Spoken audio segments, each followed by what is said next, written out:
Hi friends, welcome to my channel. Telangana రైతులకి ఒక శుభవార్త అండి. సన్న ధాన్యం క్వింటాల్కి 500 రూపాయల బోనస్ను రైతుల ఖాతాల్లో జమ చేయనుంది తెలంగాణ ప్రభుత్వం. మరి ఆ వివరాలు ఈ వీడియోలో అయితే తెలుసుకుందాం. మీరు ఇంతవరకు నా ఛానల్ని సబ్స్క్రైబ్ చేసుకోకుండా ఉంటే దయచేసి సబ్స్క్రైబ్ చేయండి. దీనివల్ల నేను చేసే ప్రతి వీడియో ఒక నోటిఫికేషన్ మీకు అందుతుంది. లైక్ చేయండి, షేర్ చేయండి. మీరు ఇచ్చే ఒక్క లైక్, మీరు చేసే సబ్స్క్రిప్షన్ మాకు ఎంతో ఎంకరేజింగ్గా ఉంటుంది. వీడియోని ఎక్కడా స్కిప్ చేయకుండా చివరి వరకు చూడండి. ఆలస్యం చేయకుండా వీడియోలోకి అయితే వెళ్ళిపోదాం. తెలంగాణ రాష్ట్రంలోని రైతులకు ఇది నిజంగా ఒక సంతోషకరమైన వార్త అండి. పండించిన సన్నధాన్యం అంటే సన్నాలు అంటారు, క్వింటాలకు 500 రూపాయలు బోనస్ ప్రకటించిన విషయం మనందరికి తెలిసిందే. ఈ నిధులు రాబోయే 5 రోజుల్లోనే రైతుల ఖాతాల్లో జమ చేస్తామని రెవెన్యూ శాఖ మంత్రి పొంగులేటి శ్రీనివాసరెడ్డి గారు స్పష్టం చేశారు.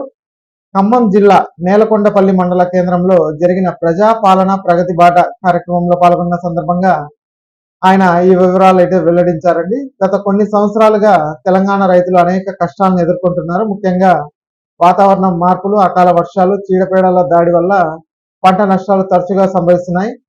సాగు ఖర్చులు విపరీతంగా పెరిగిపోవడం, పెట్టుబడులకు తగిన మద్దతు ధర లభించకపోవడం, మధ్యవర్తుల దోపిడీ, అలాగే ధాన్యం కొనుగోలులో జాప్యం వంటి సమస్యలు అన్నదాతలను నిరంతరం వేధిస్తున్నాయి. కొన్నిసార్లు ప్రభుత్వం ప్రకటించిన మద్దతు ధర కంటే తక్కువ ధరకే అమ్ముకోవాల్సిన పరిస్థితి కూడా ఏర్పడుతుంది. ఇలాంటి పరిస్థితుల్లో సన్న బియ్యంకి 500 రూపాయలు బోనస్ అయితే ప్రకటించడం రైతులకు కొంతమేర ఆర్థికంగా ఊరటనిస్తుందనేసి భావిస్తున్నారు ప్రభుత్వం. ఇది వారి నష్టాలను కొంతమేర పూడుస్తుందని ఆశిస్తున్నారు. ఇక ఈ వీడియో నచ్చినట్టయితే ఒక లైక్ చేయండి, అలాగే మా ఛానల్ సబ్స్క్రైబ్ చేసుకోండి. Thanks for watching.